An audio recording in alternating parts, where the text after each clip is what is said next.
story of how God was seeking a bride for his son. Each book is different from every other book. I'm trying to give you the keys for you to unlock it for yourself.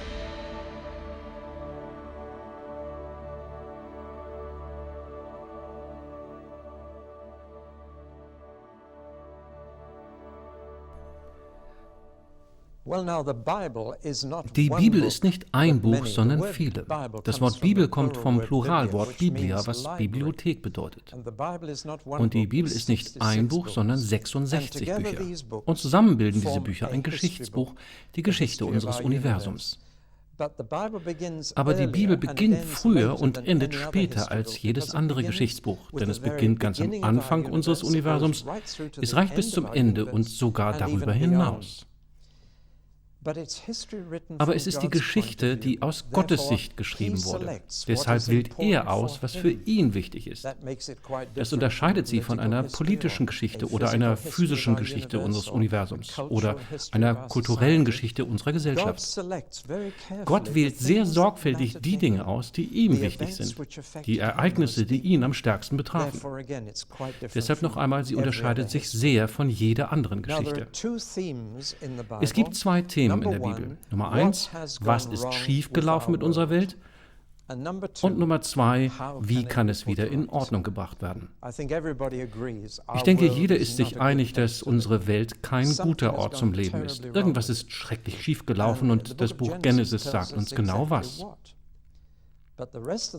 Aber der Rest der Bibel sagt uns, wie es richtig gemacht wird oder eher, wie Gott selbst es wieder gut machen wird. Nur Gott könnte ein Problem von der Größe unserer Welt lösen. Und er wird es tun, indem er die Menschheit vor sich selbst rettet. Denn dafür müssen wir gerettet werden, vor uns selbst. Das bedeutet eigentlich das Wort Erlösung ursprünglich, gerettet werden. Und wir müssen vor uns selbst gerettet werden. Alle 66 Bücher sind also Teil eines großen Dramas, das ich das Drama der Erlösung nennen werde. Und das Buch Genesis, sprich das erste Buch Mose, führt uns ein in die Bühne, die Besetzung und die Handlung dieses großen Dramas. Und ohne die ersten Kapitel von Genesis würde der Rest der Bibel wirklich keinen Sinn ergeben. Der hebräische Titel für dieses Buch ist einfach am Anfang, weil die hebräischen Schriften alle die Form von Schriftrollen hatten und sie gaben einfach jeder Rolle den Namen des ersten Wortes oder Satzes, sodass nur der Anfang aufgerollt werden musste, um festzustellen, welches Buch ihrer Schriften es war. Also nennen Sie es einfach am Anfang. Als das hebräische Alte Testament ins Griechische übersetzt wurde, etwa 250 Jahre bevor Jesus geboren wurde, änderten sie den Namen in Genesis, was Ursprünge oder Anfänge bedeutet. Und das ist ein sehr passender Titel, denn hier haben wir den Ursprung unseres Universums, von Sonne und Mond, den Sternen, des Planeten Erde, auf dem wir leben. Hier haben wir den Ursprung von Pflanzen, Vögeln, Fischen, Tieren, Menschen. Hier haben wir den Ursprung des Sex, der Ehe und des Familienlebens. Wir haben den Ursprung der Zivilisation, der Regierung, der Kultur, sowohl der Künste als auch der Wissenschaften. Wir haben hier den Ursprung von Sünde und Tod, Mord und Krieg. Wir haben hier sogar den Ursprung der Opfergabe, sowohl tierisch als auch menschlich. Es ist also ein bemerkenswertes Buch, nur ein kleines Buch, 50 Kapitel. Und doch deckt es den Ursprung all dessen ab. Und es beschäftigt sich mit ultimativen Fragen wie, wo kommt unser Universum her? Warum sind wir hier? Und noch persönlicher, warum muss jeder von uns sterben? Etwas, gegen das wir rebellieren, über das wir nicht reden oder darüber nachdenken, das wir mit Blumenkränzen und Grabgestecken überdecken, um zu versuchen, den Horror davor zu verschleiern. Aber wir müssen alle sterben. Warum? Nun, dies sind die ultimativen Fragen des Lebens und wir brauchen Antworten darauf oder wir ertränken diese Fragen nur in Geschäftigkeit und vergessen sie. Aber sie können nicht von irgendwelchen Menschen beantwortet werden.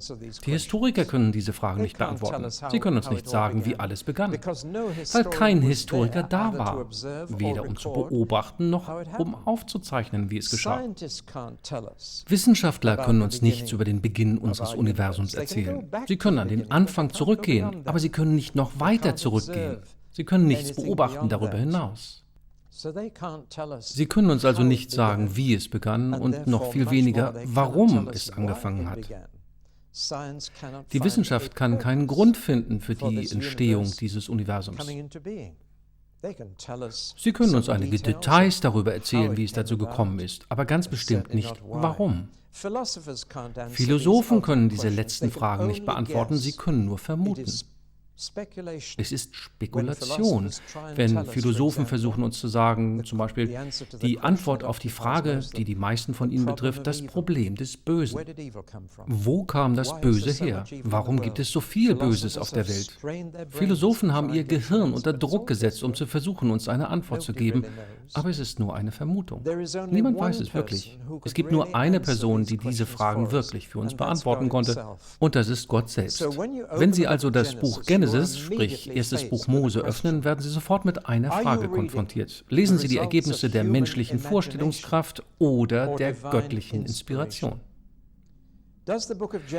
Gibt uns das Buch Genesis nur eine weitere Reihe von Vermutungen aus menschlicher Spekulation über diese Dinge, oder sagt es uns tatsächlich die Antwort? Gibt es uns die Antwort von der einzigen Person, die anwesend war, als alles begann? Und tatsächlich von der Person, die dafür verantwortlich ist. Es gibt andere Berichte über die Schöpfung in der Welt. Es gibt einen weithin bekannten namens babylonischer Epos. Er ist viel komplizierter und viel weniger glaubwürdig als das, was Sie in Genesis haben. Aber es ist nur eine der anderen Sagen, die uns erzählen wollen, wie alles begann. Sie sollten einige von ihnen lesen, nur um sie zu vergleichen mit der schieren Einfachheit und überzeugenden Natur von Genesis 1. Aber Sie müssen entscheiden, wenn Sie Genesis, das erste Buch Mose, lesen. Lesen Sie das Produkt einer menschlichen Vorstellung oder einer göttlichen Inspiration. Sie müssen also einen Schritt im Glauben machen, bevor Sie das Buch öffnen. Tatsächlich basiert auch die Wissenschaft auf Schritten des Glaubens. Ich habe einen naturwissenschaftlichen Abschluss und weiß, dass Sie in der Wissenschaft eine Hypothese erstellen, eine Arbeitstheorie. Und dann testen Sie, ob sie den Tatsachen entspricht. So geht die Wissenschaft voran. Sie ist aufgebaut auf solchen Glaubenssprüngen, also springt man im Glauben an eine Theorie und testet sie mit den Fakten. Und deshalb glaube ich, dass der Ansatz des Glaubens wissenschaftlich ist, von diesem Standpunkt aus. Und ich sage, machen Sie einen Schritt im Glauben in Genesis. Nehmen Sie an, es ist Gottes Antwort auf diese Fragen und sehen Sie dann, ob sie den Tatsachen entspricht. Und es gibt zwei große Tatsachen, die mir ins Gesicht starren, die durch die Antwort in Genesis perfekt erklärt werden. Fakt Nummer 1. In was für einer wundervollen Welt leben wir? Ist es nicht unglaublich? Das Universum ist erstaunlich, aber dieser Planet ist das interessanteste Ding im Universum. Es beinhaltet mehr Abwechslung, es hat Leben in sich. Wir leben in einer wundervollen Welt. Und je mehr Sie Naturprogramme im Fernsehen sehen, desto wunderbarer scheint es zu sein. Und die Wunder der modernen Fotografie zeigen uns so viel. Schauen Sie diese Programme gerne an. In was für einer wundervollen Welt befinden wir uns? Und die andere Tatsache ist dies. Sie wurde ruiniert von denen, die darauf leben. Dies sind zwei Fakten, mit denen wir alle leben müssen, und wir werden uns der Umwelt immer mehr bewusst und was wir damit tun. 100 verschiedene Arten sterben jeden Tag aus. Wir zerstören die Welt, in der wir leben. Nun sind diese beiden Faktoren außergewöhnlich. In was für einer wundervollen Welt leben wir und warum zerstören wir sie? Ich glaube, dass die Fakten genau zu Genesis passen und ich glaube, dass es ein wissenschaftlicher Ansatz ist. Betrachten wir die Platzierung von Genesis in der Bibel. Es ist nicht nur das erste Buch in der Bibel, es ist das grundlegende Buch für die gesamte Bibel. Die meisten, wenn nicht alle biblischen Wahrheiten sind hier im Wesentlichen im Buch Genesis zu finden. Weshalb es auch das Saatbeet der Bibel genannt wird. Die Samen der Genesis tragen ihre Früchte später in der Bibel, aber sie sind im Ansatz alle schon da. Dieses Buch ist in der Tat der Schlüssel, der den Rest der Bibel öffnet. Haben Sie sich jemals gefragt, wie die Bibel aussehen würde, wenn sie mit Exodus statt mit Genesis beginnen würde? Angenommen, dieses Buch fehlte.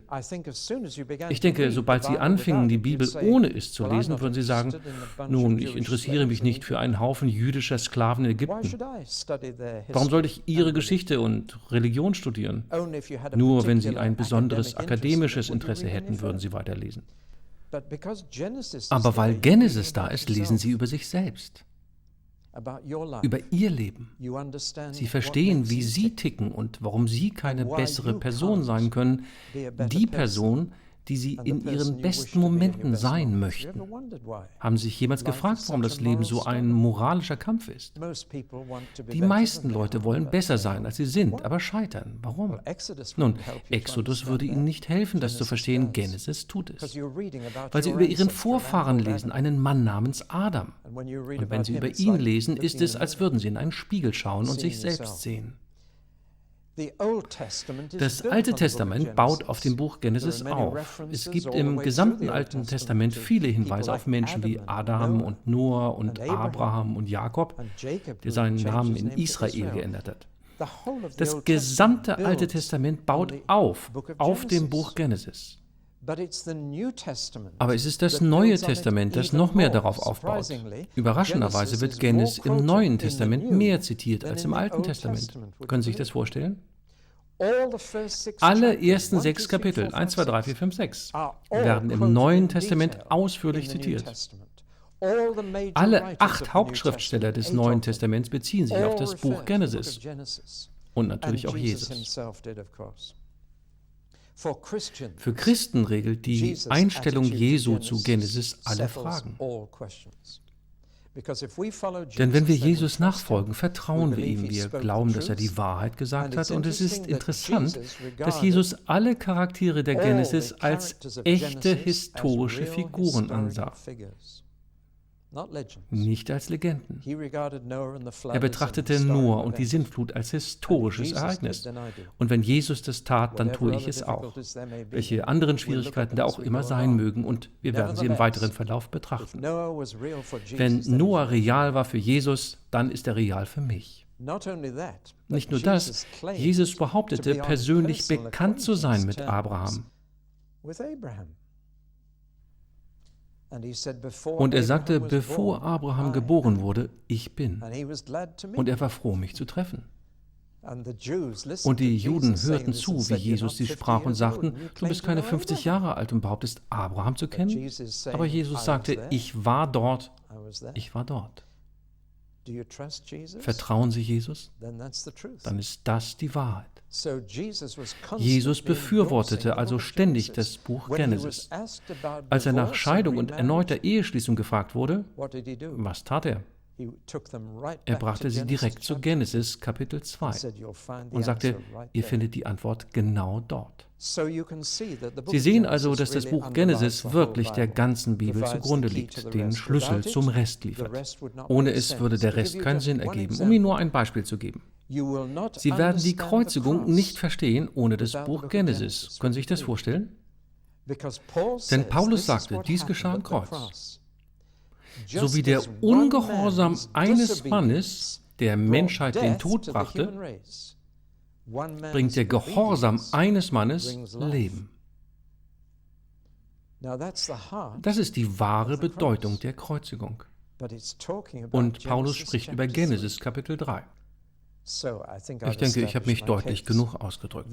Deshalb, wenn Sie dem Buch Genesis nicht glauben, können Sie sich auch nicht auf den Rest der Bibel verlassen. Wenn Genesis sich als falsch erweist, wird der Rest der Bibel erschüttert. Wenn Genesis nicht wahr ist, ist der Zufall unser Schöpfer. Und die rohen Bestien sind unsere Vorfahren, wenn Genesis nicht wahr ist. Daher überrascht es nicht, dass dieses Buch mehr angegriffen wurde als jedes andere Buch in der gesamten Bibel. Diese Attacke hat zwei Stoßrichtungen. Eine ist wissenschaftlich und wir sind uns alle einiger Probleme dort bewusst. Ich werde keine Zeit haben, mich mit allen zu beschäftigen, aber wir werden uns mit diesem Thema beschäftigen. Und es gibt andere Tonbänder, die gemacht wurden und Videos, die sich eingehender damit befassen. Aber wir müssen uns ihrer bewusst sein. Vor allem junge Leute wissen, was ihnen in der Schule und im Biologieunterricht gesagt wurde. Und sie kommen mit diesem Hintergrund, um Genesis zu lesen, und sie haben echte Probleme. Und wir müssen ehrlich dazu stehen.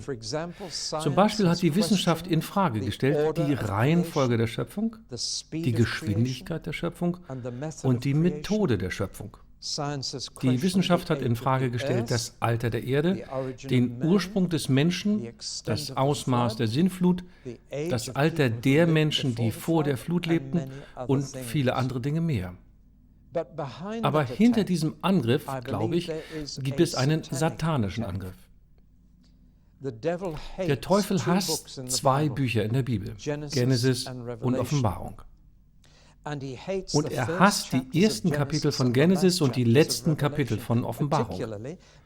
Besonders weil das eine seinen Eintritt in unsere Welt beschreibt und das andere seinen unwürdigen Abgang aus unserer Welt.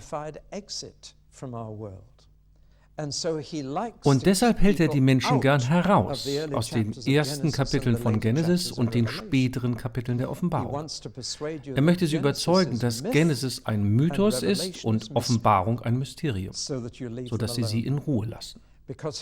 Denn er weiß genau, dass, wenn man den Glauben an Genesis zerstören kann, hat man tatsächlich die Grundlage der gesamten Bibel vernichtet.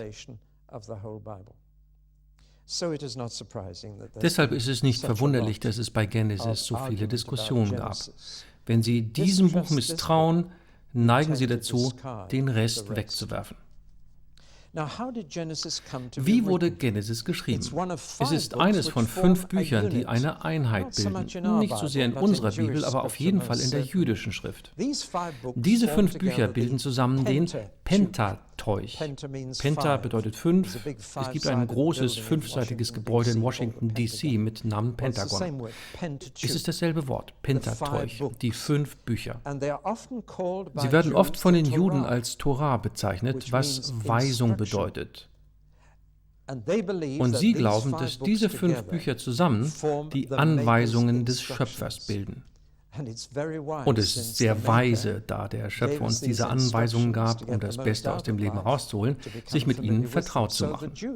Die Juden lesen durch die ersten 5 Bücher der Bibel jedes Jahr. In einem Lesezyklus. Jede Woche lesen sie ein bisschen mehr, so dass sie einmal im Jahr durchkommen und danach wieder neu von vorn beginnen. Wenn sie am Ende der 5 Bücher angelangt sind, beginnen sie sogleich wieder am Anfang. Es ist ihr wöchentlicher Lesezyklus. Juden, Christen und sogar heidnische Historiker glauben, dass Mose diese 5 Bücher geschrieben hat. Das hat eine lange Tradition. Ich sehe keinen Grund daran zu zweifeln. Zur Zeit von Mose hatte das Alphabet die Bildsprache ersetzt, die in Ägypten und heute noch in China und Japan vorherrscht. Aber das war durch ein Alphabet ersetzt worden. Und denken Sie daran, dass Mose eine Universitätsausbildung hatte. Wenn Sie den Obelisken Nadel der Kleopatra an der Themse bei London sehen, eine von 2 Säulen, die andere steht heute in Rom, die ursprünglich am Eingang der ägyptischen Universität standen und die vielleicht die 2 Säulen waren, die Mose als Student jeden Morgen betrachtete, wenn er zur Uni ging. Er hatte also die Ausbildung und das Wissen, um diese 5 Bücher zusammenzustellen, und ich glaube, dass diese Tradition richtig ist. Obwohl in keinem der Bücher ein Name erwähnt wird. Es gibt jedoch 2 Probleme. wenn Mose diese 5 Bücher geschrieben hat. Das erste Problem ist ziemlich gering. Und zwar am Ende von Deuteronomium, dem 5. Mose, wird der Tod von Mose sorgfältig aufgezeichnet. Und ich gehe davon aus, dass Sie mir zustimmen, es ist unwahrscheinlich, dass er das geschrieben hat. Josua fügte wahrscheinlich am Ende der 5 Bücher eine Anmerkung hinzu, um die Geschichte abzurunden. Aber das Hauptproblem ist das. Das Buch Genesis endet 300 Jahre vor Moses Geburt. Er lebte während der Tage, die von Exodus, Levitikus, Numeri und Deuteronomium abgedeckt werden. Diese 4 stammen eindeutig aus seinem Leben.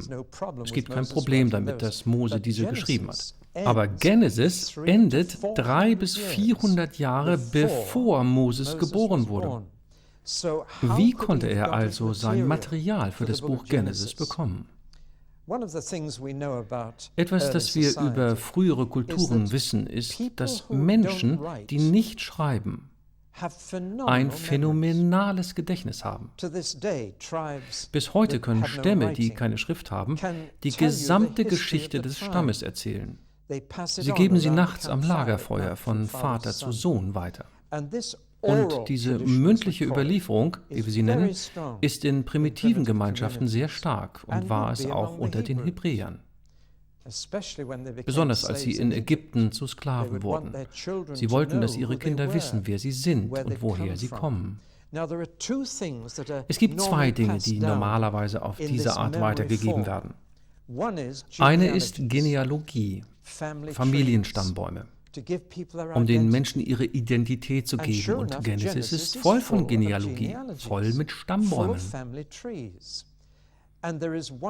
Und es gibt eine Formulierung, die 10-mal im 1. Buch Mose vorkommt. Und sie lautet, dies sind die Generationen von. Überall im Buch verstreut. Wenn Sie es gelesen haben, müssen Sie diesen Satz schon bemerkt haben. Dies sind die Generationen von. Das ist genau das, was von Mund zu Mund weitergegeben wird. Die andere Sache, die weitergegeben wird, sind Sagen. Ich meine, Heldengeschichten von großartigen Dingen, die Ihre Vorfahren getan haben. Stammeserinnerungen sind zusammengesetzt aus diesen beiden Dingen. Stammbäume und Sagen, die aufregenden Dinge, die unsere Vorfahren gemacht haben. Und die werden am Lagerfeuer erzählt. Nun besteht der größte Teil von Genesis aus diesen beiden Dingen. Geschichten von großen Helden, durchsetzt mit Familienstammbäumen. Es ist also offensichtlich eine Sammlung von Erinnerungen, die Mose von den Sklaven in Ägypten aufgegriffen und zusammengestellt hat. Und ich bin sicher, dass Sie sehen können, wie er das dokumentiert hat. Bis auf eine Passage. Es gibt einen Teil von Genesis, den er unmöglich auf diese Weise hätte aufschnappen können. Das 1. Kapitel. Oder eher, da die Kapitelunterteilungen, wie so oft in der Bibel, Gott hat sie nie inspiriert, an der falschen Stelle sind. Kapitel 1, Vers 1 bis Kapitel 2, Vers 3. Ein Abschnitt, den Mose unmöglich von einem Menschen bekommen konnte. Diesen Abschnitt muss er von Gott persönlich erhalten haben. Es ist einer jener Teile der Bibel, die direkt von Gott diktiert und von einem Menschen aufgeschrieben worden sein müssen. Der größte Teil der Bibel entstand nicht so. Wir dürfen die Autoren der Bibel nicht als Textverarbeitungsprogramme betrachten, als Schreibmaschinen, auf die Gott sein Wort getippt hat. Denn Gott inspirierte die Autoren dazu, ihr eigenes Temperament zu benutzen. Und Gedächtnis und Einsicht und Ausblick, um sein Wort zu formen, aber so von ihm beeinflusst durch die Inspiration seines Geistes, dass das Ergebnis das war, was er aufgeschrieben haben wollte. So lassen andere Teile der Bibel den Stempel des jeweiligen Autoren erkennen. Der Rest von Genesis hat den gleichen Stempel wie Exodus, Levitikus, Numeri und Deuteronomium. Sie können den Stil von Mose erkennen, aber Genesis 1 bis 2,3 ist völlig anders und hat alle Merkmale von Gottes Rede. Wir werden gleich sehen, dass es mathematisch perfekt ist. Wenn Gott spricht, ist seine Sprache die perfekte Mathematik. Sehen Sie, die hebräische Sprache hat keine Zahlen, sie hat nur Buchstaben und jeder Buchstabe stand für eine Zahl. Also war Aleph oder A 1 und B 2 und C 3 und so weiter. Das ist eine übliche Art zu zählen und wenn Sie die Buchstaben von Genesis 1 in Zahlen umwandeln, ist es erstaunlich.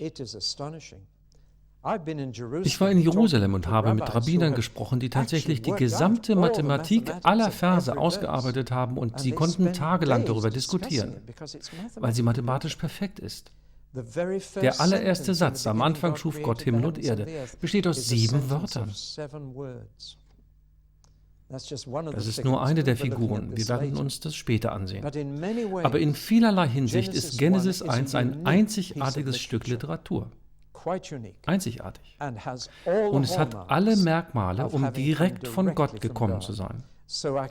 Ich kann mir also vorstellen, dass Mose alle Erinnerungen der Menschen, die Genealogie und die Sagen sammelte, sie zusammenfügte und dann sagte Gott, jetzt mache ich die Einführung, also schreib Folgendes auf. Interessanterweise passiert am anderen Ende der Bibel dasselbe. Das Buch der Offenbarung wurde nicht von Johannes verfasst, es wurden ihm lediglich Visionen und Wörter gezeigt und gesagt, schreib das auf, schreib es auf, schreib es auf. Und natürlich haben sie an beiden Enden der Bibel Dinge, die sich der Mensch unmöglich ausdenken konnte, weil sie jenseits seiner Vorstellungskraft liegen. Gott musste also sozusagen den Anfang und das Ende seines Wortes vorgeben. Psalm 103 sagt, Gott hat Mose in seine Pläne eingeweiht. Beim Umgang mit Genesis 1 habe ich fast das Gefühl, meine Schuhe ausziehen zu müssen. Sie befinden sich wirklich auf heiligem Boden. Sie hören genau auf Gottes Wort, wie er Mose in seine Pläne einweiht. Ich habe einen Beweis dafür, dass Mose diese Kapitel niedergeschrieben hat. Und dass es nicht bekannt war vor der Zeit von Mose. Und es ist dies. Es gibt keine Spur vom Sabbat bis hin zu Mose. Es gibt keinen Hinweis darauf, dass Adam oder Noah oder Abraham, Isaac oder Jakob jede Woche einen Tag frei nehmen. In der Tat gibt es keinen Hinweis auf eine Woche. Alles ist in Monaten beim Mond und in Jahren bei der Sonne. Da wir zu Beginn unserer Bibel Genesis 1 haben, gehen wir, ziemlich zu Unrecht, davon aus, dass Adam es wusste. Und dass Adam den Sabbat achtete und alle anderen danach auch. Nein, es gibt darauf keinen Hinweis. Adam hatte eine 7-Tage-Woche, was Genesis 2 und 3 betrifft. Er kümmerte sich jeden Tag um den Garten Eden, hatte etwas Zeit mit dem Herrn am Abend, in der Kühle des Abends, aber er arbeitete jeden Tag. Er hatte eine 7-Tage-Woche. Und Abraham, Isaak und Jakob waren Hirten und Kühe nehmen keinen Sabbat. Ich weiß das. Ich stand jeden Morgen um 4 Uhr auf, um 90 Kühe zu melken und ich wünschte, sie hätten einen Sabbat, aber sie hatten nicht. Der Sabbat ist unbekannt in der Natur. Erst durch Mose hat Gott offenbart, dass er die Welt in 6 Tagen geschaffen und sich am 7. Tag freigenommen hat. Erst von da an wird der Sabbat zu einem Merkmal des Lebens.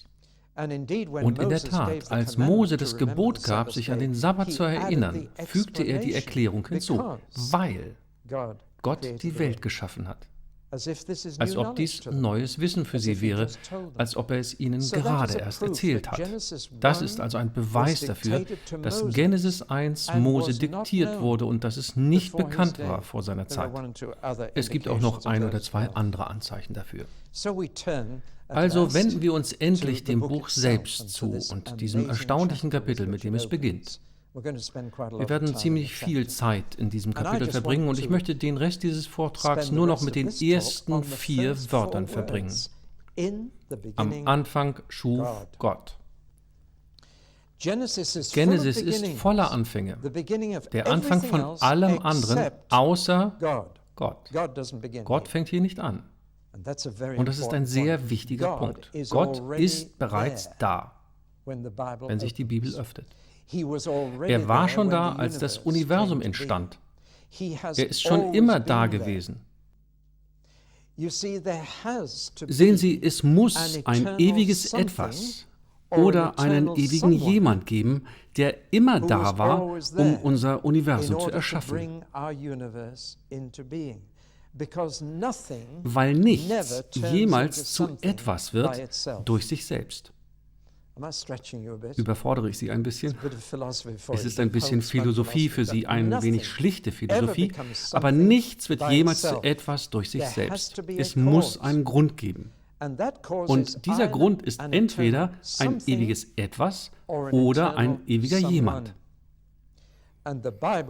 Und die Bibel beginnt mit der Aussage, es ist ein ewiger Jemand. Und daher ist die Frage des Schülers, wer hat Gott gemacht, Unsinn. Das ist wie wenn Sie fragen, kann ich einen quadratischen Kreis haben oder kannst du Eis braten? Es ist Unsinn, weil es eine unpassende Frage stellt. Gott wurde nie gemacht, er hat alles andere gemacht, er war immer da. Jetzt müssen Sie entweder sagen, er war immer da, ein ewiger Jemand, oder wie Aristoteles, es war immer da. Ein ewiges Etwas. Aber das ist die Wahl. Und Sie müssen das eine oder das andere wählen. Und die Bibel wählt eindeutig einen ewigen Jemand. Es ist die grundlegende Annahme der Bibel, dass Gott ewig existiert. Dass er immer da war, dass er immer da sein wird und dass er der Gott ist, der ist. Sein Name ist ein Partizip des Verbes sein, seiend.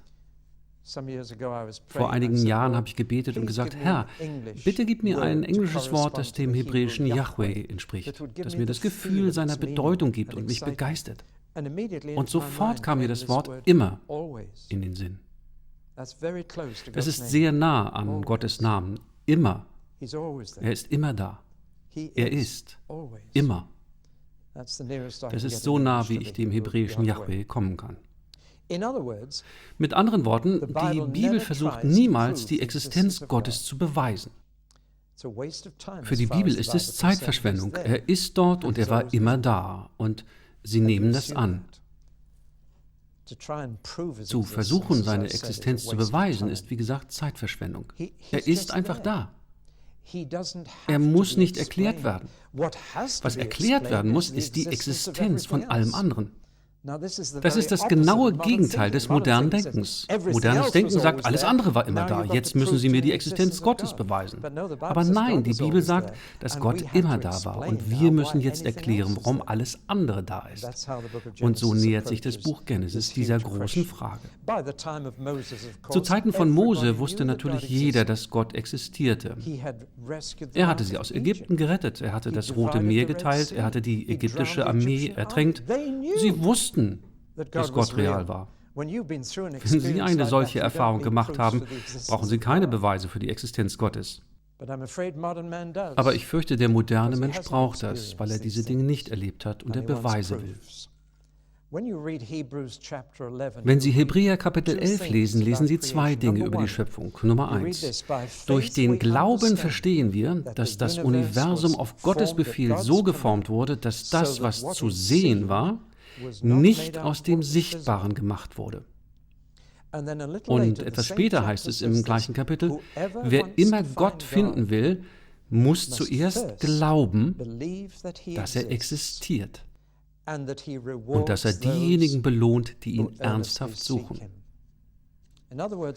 Mit anderen Worten, die Bibel sagt, nimm an, dass er da ist, nimm an, dass er möchte, dass du ihn findest, ihn kennenlernst, ihn liebst und ihm dienst, und dann schau, was passiert. Aber beginne damit zu akzeptieren, dass am Anfang Gott bereits da war. Nun, das Thema von Genesis 1 ist nicht die Schöpfung, sondern der Schöpfer. Das ist der erste Fehler, den wir machen.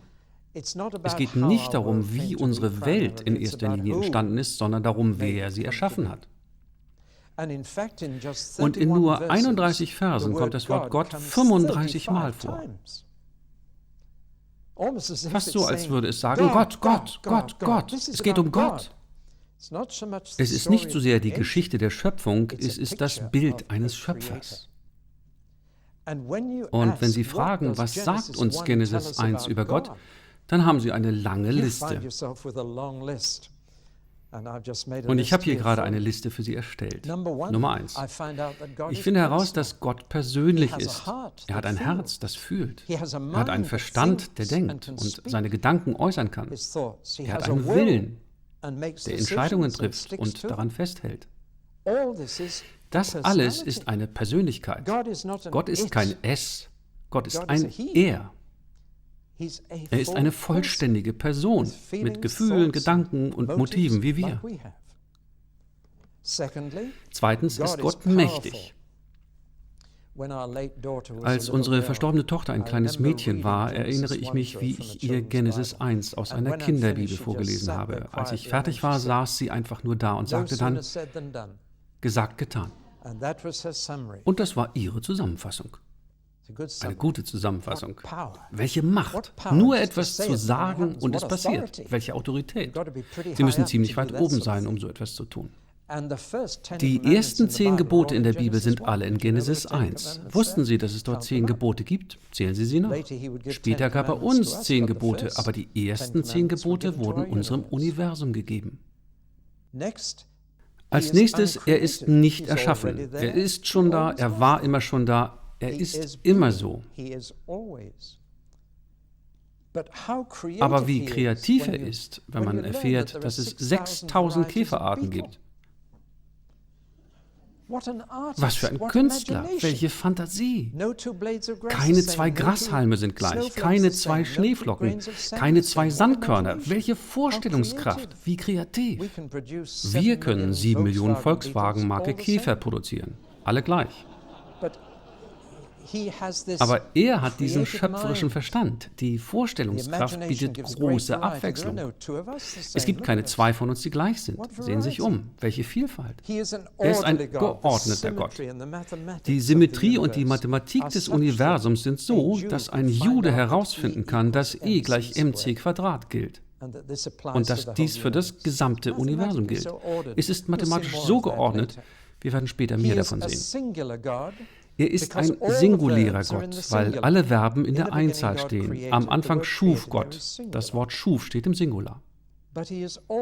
Er hat aber auch ein Plural, weil das Wort Gott nicht im Singular, sondern im Plural steht. Und nicht nur im einfachen Plural. Hier wären die 3 Wörter. Eloha bedeutet ein Gott. Elohim 2. Aber Elohim bedeutet 3 oder mehr. Und das hier verwendete Wort ist 3 oder mehr. So haben wir im ersten Satz am Anfang ein Gott, der 3 ist. Er schuf, aber er muss einer sein. Ist das nicht erstaunlich? Er ist ein 3 in 1 im allerersten Satz. Und man braucht den Rest der Bibel, um zu erklären, was das bedeutet. Aber wie kunstvoll, ein dreifaches Wort für Gott mit einem singulären Verb zu benutzen, im gesamten Genesis 1. Genesis 1 sagt vor allem, es ist ein guter Gott. Manchmal, wenn ich ein Thema auswählen muss, 6 Monate vor einem Meeting, dann kann ich nie so weit im Voraus denken. Also sage ich einfach guter Gott. Und dies umfasst alles, was ich jemals sagen möchte. 2-mal schon sind jetzt Plakate erschienen mit einem schrecklichen Bild von mir darauf und dann guter Gott darüber. Und die Veranstaltungen waren brechend voll. Aber Gott ist gut. Und deshalb ist alles, was er macht, gut, weil er gut ist. Das ist die Botschaft von Genesis. Machen Sie sich da keine falschen Vorstellungen. Das Böse ist nicht Gottes Schöpfung. Er ist ein lebender Gott und möchte die segnen, die er macht. Er ist ein lebendiger Gott, der aktiv ist in dieser Welt. In dieser Welt spricht und Dinge in dieser Welt tut. Er ist ein sprechender Gott, der mit uns kommuniziert und eine Beziehung zu uns haben möchte. Er ist ein Gott, der wie wir ist. Wenn wir nach seinem Abbild gemacht werden, muss er so sein wie wir. Genau wie wir sein müssen wie er. Und doch ist er ein Gott, der sich von uns unterscheidet, weil wir eines nicht können. Erschaffen. Wir können Dinge aus etwas anderem machen, aber wir können keine Dinge aus dem Nichts erschaffen. Wir können nicht sprechen, und da ist es. Also ist er anders als wir. Ich möchte diesen Vortrag mit dem Hinweis beenden, dass Gott niemals mit seiner Schöpfung identifiziert wird. Es gibt einen Unterschied zwischen Schöpfer und Schöpfung von Anfang der Bibel an. Und wir dürfen das niemals durcheinander bringen. Die New Age-Bewegung verwechselt das momentan. Der Schöpfer ist getrennt von seiner Schöpfung. Er kann sich einen Tag frei nehmen und sich von allem, was er gemacht hat, ziemlich weit entfernen. Wir dürfen ihn niemals mit dem identifizieren, was er gemacht hat. Seine Schöpfung zu verehren, ist Götzendienst. Den Schöpfer zu verehren, ist die Wahrheit. Und im nächsten Vortrag werden wir einige der anderen Auswirkungen betrachten dieses erstaunlichen ersten Kapitels von Genesis 1.